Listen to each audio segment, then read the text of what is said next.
Not successful. I mean, you can't sit there and say it's working. I mean, we're not successful on first and second down. We haven't been successful in the first half of games. Chip Kelly says he has to do a better job play calling. Stephen A., are you surprised by this? I'm shocked. It's touching for him to finally admit that he's done something wrong. We all know what a genius Chip Kelly is, and far be it for him to admit that he's wrong about anything. He's not wrong about what he says. He's not wrong about what he does. He's not wrong about rules and regulations and stipulations that he implements for players to follow religiously, without fail, at his discretion. He's not wrong about anything. And so whenever he definitely finds himself in a position where he has to admit that he's wrong, it's clearly an epiphany. It's clearly something that should touch our soul and to make us all recognize that indeed he is human, because he has come across as incredibly robotic in his tenure with the Philadelphia Eagles. We're very touched by what we have seen. The multitude of bodies that have departed from Philadelphia in favor of guys that he thought were best for the team, who clearly don't appear to be that way at this particular juncture. They're 1-3 on the season.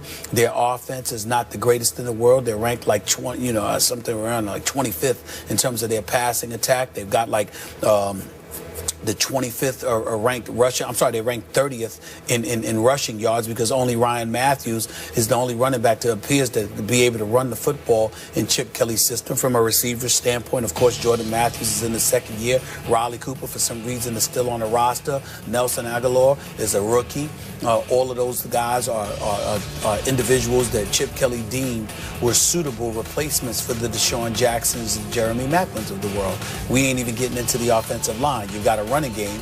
You go and you get DeMarco Murray and Ryan Matthews, but you decide that you don't need Mathis and Hermans on your offensive line. And you've got a guy like Lane Johnson acknowledging that the offensive line is the Achilles heel of this team. They're the guys that are not showing up and producing. And if you don't address the line of scrimmage, most NFL aficionados understand you're not going to have a level of success. But no, of course, Chip Kelly doesn't feel that way. He's boy wonder. He's the boy genius. Of course he doesn't think like that. Absolutely not. So what our line of scrimmage, our offensive line, stinks right now. So what of our defensive line is suspect? Makes no difference whatsoever. We don't have to win at the line of scrimmage in my system because I'm Chip Kelly. And so that's the Chip Kelly that we've known for quite some time. But nevertheless, we saw something new yesterday, albeit briefly. For a moment there was epiphany that indeed he was not perfect, that indeed he could be flawed, that indeed that there's something wrong with some of the things that he has done. And maybe, just maybe, modifications might be the order of the day. It was very touching for me to see, quite honestly, because it's something I never thought that I would see from the great champion known as Chip Kelly, who is still devoid of one. That is correct. I was going to ask you what exactly he has won, but the answer is nothing. It was called sarcasm, Skip. It's called sarcasm. Is your soul touched? Thank you. Yeah, my soul is touched by everything my friend Stephen A. Smith just said about his friend Chip Kelly. The operative word for me here is desperate. I believe that Chip Kelly is now so desperate that he didn't volunteer blame that he was going to take. He just accepted off a question. He accepted the blame. Well, that's a breakthrough. Wait, the smartest man in the room actually acknowledged publicly, yeah, I could do a better job of calling plays. Well, it's a breakthrough because this team is about to get broken. This team is 1-3, and if it fell to 1-4, you couldn't write them completely off. But I think psychologically they would be broken. That's my feel. And yet they have New Orleans at home. Crucial. It's almost make or break, even though we're still early in the year. But I believe what Chip did, as small a gesture as it actually was, but in the grand scheme of things, it was a big gesture. I think it will help his cause in his locker room. I think it will allow the players to sigh a little bit, be a little relieved that, my God, our coach actually took a modicum of blame for what has happened in here. Obviously, you can blame the quarterback. Sam Bradford looks shell-shocked to me. He looks like he's lost his nerve in the pocket. Go ahead. Skip, am I fair in saying that that's the first time I've ever recalled Chip Kelly shouldering any responsibility for what has happened with the Philadelphia Eagles? Breakthrough. With the Eagles, yes. Okay. I didn't follow him close enough at Oregon to know what he did, but they were always so good. I don't think he was ever required to shoulder much blame. But in this case, Listen, it's a talented football team. We saw some flashes from Sam Bradford, 2 bombs.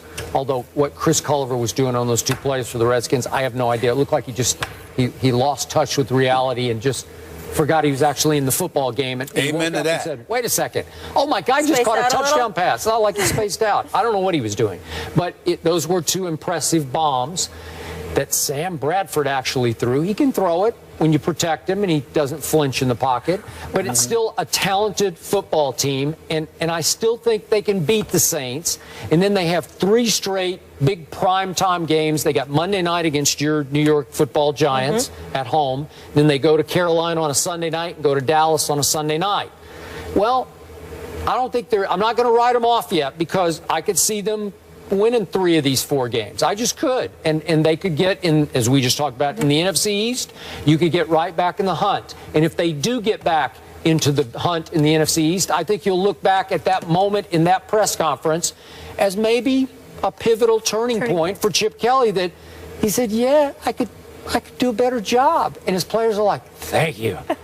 Now let's heave a sigh of relief and let's pull back together and let's go beat the Saints. Well, I think all Chip Kelly needs to remember is, try emulating some of the things that have worked on an NFL level for a change, instead of trying to reinvent the wheel. Yep. The NFL is the NFL. There are certain things that just ain't going to work.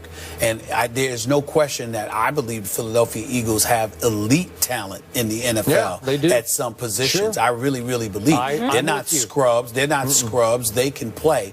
But I think that he's trying to bring a level of finesse to the game. And guess what?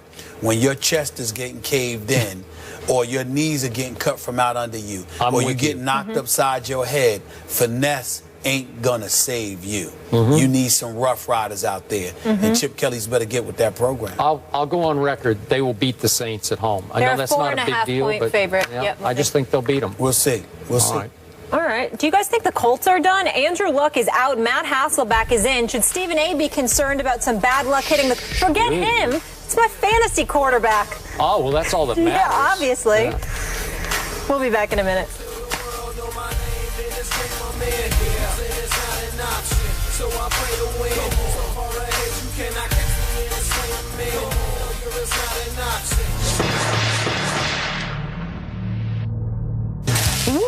This is a witch hunt. I'm sick to death, dead wrong. The odds are in your favor. No, you don't. High and dry. High and dry. It's unbelievable. Tell me you can't close that deal. I won the fight.